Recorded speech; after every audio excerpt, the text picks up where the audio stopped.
Topic वो है जिसके बिना शायद कोई भी डिस्कशन कंप्लीट नहीं होगा आज के सोशल इश्यूज को लेके। और सोशल मीडिया के वजह से या तो सोशल मीडिया में एंगेज होने की वजह से काफ़ी जिसको हम लोग कहते हैं मिसकम्युनिकेशन काफ़ी हो जा रहा है।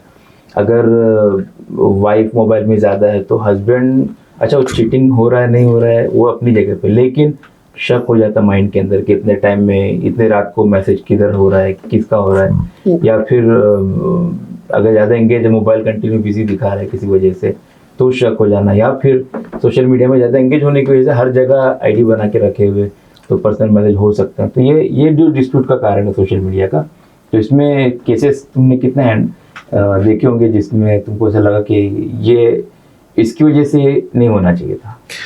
देखिए, सोशल मीडिया तो जहाँ एक अच्छा मीडियम है बहुत सारी चीज़ों की लर्निंग का, कम्युनिकेशन, यस, और 1-to-1 कम्युनिकेशन में बहुत ज़्यादा फ्रूटफुल है, लेकिन उसका एक्सेस यूज़ जो है वो बहुत बड़ा प्रॉब्लम क्रिएट कर रहा है।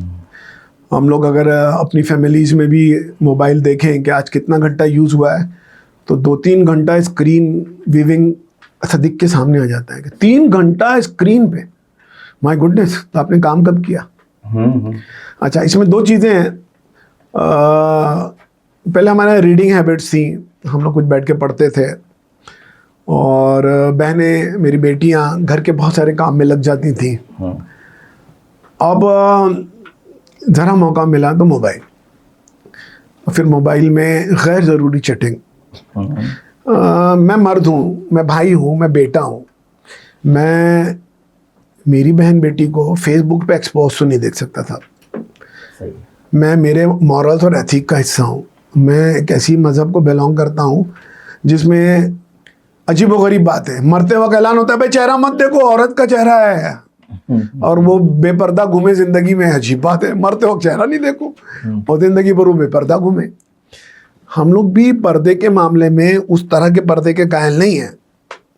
इस्लाम जहाँ जिन जिन चीज़ों में आपको लिबर्टी देता है, पर्दे के मामले में मेरी बहन बेटियों को अवेल करना चाहिए। लेकिन फेसबुक के जरिए, अच्छा फेसबुक पे चैटिंग शुरू करते हैं, गैर मर्दों से चैटिंग शुरू करते हैं। सबसे पेनफुल एस्पेक्ट ये है कि वो एक्सपोज हो रहा है। सही है। आपका शौहर, आपका बेटा, आपका भाई, आपका मामू देख रहा है कि आप किससे बात कर रहे हैं, उसमें दूसरे मर्द जो है कमेंट्स लिख रहे हैं। तो फेसबुक तो बहुत ज़्यादा ओपन आपको मार्केट में कर देता है, बेपर्दा कर देता है, लफ्ज़ इस्तेमाल करना चाहिए बरहाना कर देता है। तो मेरी बहन बेटियों को तो फेसबुक तो खुदारा अवॉइड करना चाहिए, और वो फेसबुक में कोई शौहर अपनी बीवी को उस तरह एक्सपोज हुआ देख नहीं सकता। किसी गैर मर्द के जवाब में लाइक, अंगूठा, मुस्कुराना, फूलदान, गुलदान, वहाँ तक तो ठीक था। जो गंदे कमेंट्स आते हैं, यस, वो तो वो कोई भी देख नहीं सकता। और फिर वो इरप्ट करता है, वो कभी कभी जो है वो अंदर ही दबाए रखता है। वो कभी आता है घर में किसी और बात पे मारता है, बोले मेरे को आके मारते हैं, फिर रंडी करने पे लगा कि नहीं ये तो वजह ही कुछ और है, वो उसका गुस्सा उस बात का है। वो बच्चा गिर गया, तू देखती क्यों नहीं, उसको मार रहा है। तो बच्चा गिर गया पे नहीं मार रहा है, वो जो लेके आया है वो उस बात पे मार रहा है। पढ़ के आ रहा है। एक मामला ऐसा कि वो नया नया एप्पल था, वो फिंगर टिप पे ओपन होता था। शादी के 5 रोज हुए हैं, और वो रात भर मर्द जो है, वो लड़का जो है, शौहर जो है, वो किसी टक टुक बात करे।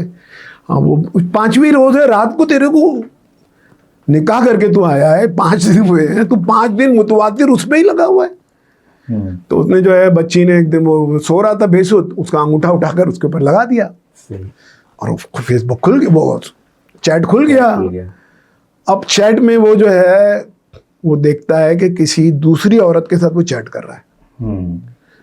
और सबसे पेनफुल एस्पेक्ट ये है कि वो चैट जो है वो इस बीवी के ताल्लुक से कर रहा है जो अभी निकाह करके आई है, और अपनी जायज प्राइवेट लाइफ की डिटेल उसको शेयर कर रहा है। अब वो लड़की रिएक्ट कर गई।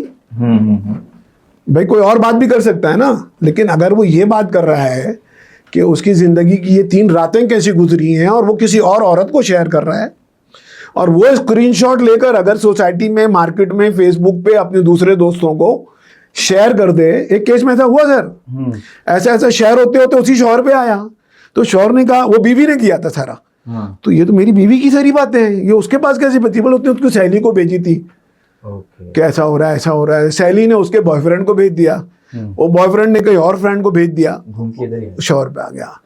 और वो ऐसी बातें थी कि इंतहाई प्राइवेट लाइफ की बातें हैं। तो ये जो लड़की थी, ये लड़की जिसने अंगूठा लगाया था, ये राती रात उठी और उसके बाद उसने जेवरात लिए चुपचाप रात के 4 बजे रिक्शा नीचे मिला और घर चली आई कि मैं ऐसे शोहर के साथ नहीं रह सकती जो मेरी प्राइवेट लाइफ को अवाम में एक्सपोज कर रहा है। अवाम नहीं हो तो पर्सनल। पहला, लेकिन वो यू कांट स्टॉप दैट।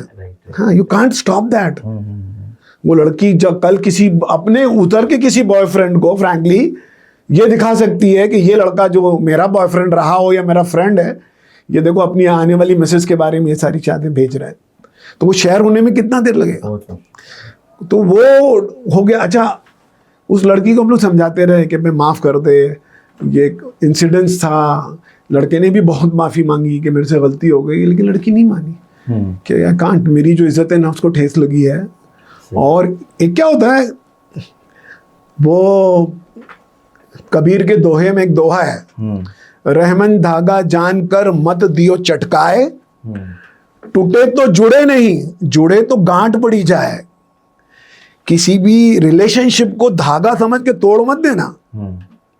इसकी स्मूथनेस जो है ना टूट जाएगी, और अगर फिर जोड़ोगे तो एक गांठ बांधनी पड़ेगी और वो स्मूथनेस कभी भी नहीं आएगी। तो ह्यूमन रिलेशनशिप में हमेशा ये बात की कोशिश करनी चाहिए कि वो तोड़ और तोड़ के बाद जोड़ की बात नहीं आए। अगर तोड़ की बात हुई, तोड़ हो गया और फिर गांठ पड़ गई, तो वो जो है वो डिस्कशन का वो एक टॉपिक वो जिंदगी भर दिन भर रहेगा और वो स्मूथनेस नहीं आएगी। जैसे आप चलाएंगे उस धागे को तो थोड़ा सा ऐसा हो ही जाएगा। तो सोशल मीडिया एक बहुत बड़ा इशू है, और इससे जो है अभी हमारे यहाँ जब बच्चे आते हैं, लड़कियां आती हैं, इतना इतना बंच, मैंने 1200 व्हाट्सएप चैट के पेपर्स पढ़े। हाँ। कि मेरी बीवी जो है ये देखिए इन लोगों से व्हाट्सएप करती थी, फिर वो एक दिन नहाने गई, फिर ऐसा हुआ, फिर मैंने सब ऐसा ऐसा कर लिया। वो आजकल कुछ टेक्निकली भी लोगों को आता है, एक साथ धूम से ले लेते हैं, वो पूरा चैट उसने ले लिया। 1200 पेजेस के चैट लेके वो दारुल कज़ा में आके बैठा था, और वो आप चैट देख ही नहीं सकते साहब, आप पढ़ ही नहीं सकते। देखिए एक बात तो सही है, प्योरिटी हस्बैंड एंड वाइफ की मोस्ट इम्पॉर्टेंट है।